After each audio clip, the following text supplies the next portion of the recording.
नवरात्रि के पहले दिन माँ शैलपुत्री की पूजा की जाती है। वे माँ दुर्गा के प्रथम स्वरूप हैं और शक्ति, धैर्य और तपस्या की प्रतीक मानी जाती है। उनका जन्म पर्वतराज हिमालय के घर हुआ था, इसीलिए उन्हें शैलपुत्री कहा जाता है। उनके एक हाथ में त्रिशूल और दूसरे हाथ में कमल का पुष्प होता है और वे नंदी बैल पर सवार रहती हैं। उनकी पूजा से जीवन में स्थिरता, सकारात्मक ऊर्जा और आत्मबल प्राप्त होता है। माँ शैलपुत्री की पौराणिक कथा। सृष्टि के आरंभ में जब भगवान ब्रह्मा ने संसार की रचना की, तब उन्होंने सृष्टि के संचालन के लिए प्रजापति दक्ष को उत्पन्न किया। दक्ष बहुत ही शक्तिशाली और तपस्वी थे। उन्होंने अनेक पुत्र पुत्रियों को जन्म दिया, जिनमें उनकी सबसे प्रिय पुत्री सती थी। सती ने बचपन से ही भगवान शिव को अपने मन में स्थान दिया था। वे हमेशा शिव जी की भक्ति में लीन रहती थीं। जब वे युवा हुईं, तो उन्होंने कठिन तपस्या की ताकि वे भगवान शिव को अपने पति के रूप में प्राप्त कर सकें। उनकी कठोर तपस्या से प्रसन्न होकर भगवान शिव ने उनसे विवाह कर लिया, लेकिन प्रजापति दक्ष को यह विवाह बिल्कुल पसंद नहीं आया।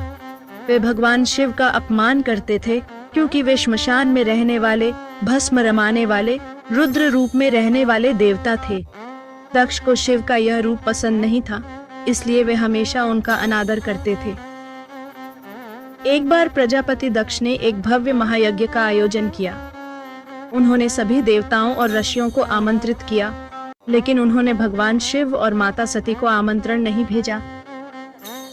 जब सती को इस बारे में पता चला, तो उन्होंने शिवजी से यज्ञ में जाने की अनुमति मांगी।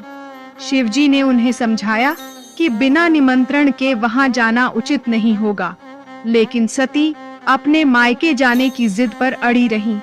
अंततः वे अकेले ही यज्ञ में पहुंच गईं। जब वे यज्ञ स्थल पर पहुंची, तो उन्होंने देखा कि उनके पिता ने भगवान शिव के लिए अपमानजनक बातें कही हैं। वहां उपस्थित सभी देवताओं और ऋषियों ने भगवान शिव के अपमान को चुपचाप सुना, लेकिन किसी ने भी विरोध नहीं किया। यह देखकर माता सती अत्यंत क्रोधित और दुखी हो गईं। उन्होंने अपने पिता को चेतावनी दी कि भगवान शिव संपूर्ण ब्रह्मांड के पालन करता है और उनका अपमान समस्त सृष्टि के लिए विनाशकारी होगा। लेकिन प्रजापति दक्ष अपने अहंकार में डूबे हुए थे और उन्होंने माता सती की बातों को अनसुना कर दिया। अपने पति का अपमान सहन न कर पाने के कारण माता सती ने यज्ञ की अग्नि में अपने प्राणों की आहुति दे दी। जब भगवान शिव को इस घटना का समाचार मिला, तो वे अत्यंत क्रोधित हो उठे। उन्होंने अपने गण वीरभद्र को भेजा, जिसने यज्ञ स्थल पर पहुंचकर यज्ञ को नष्ट कर दिया और प्रजापति दक्ष का सिर काट दिया।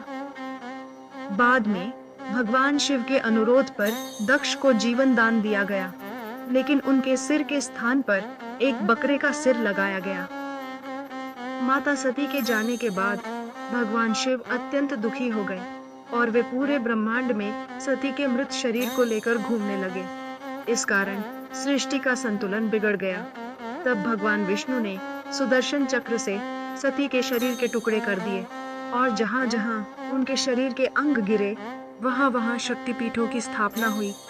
सती के बलिदान के बाद उन्होंने अगले जन्म में पर्वतराज हिमालय के घर जन्म लिया।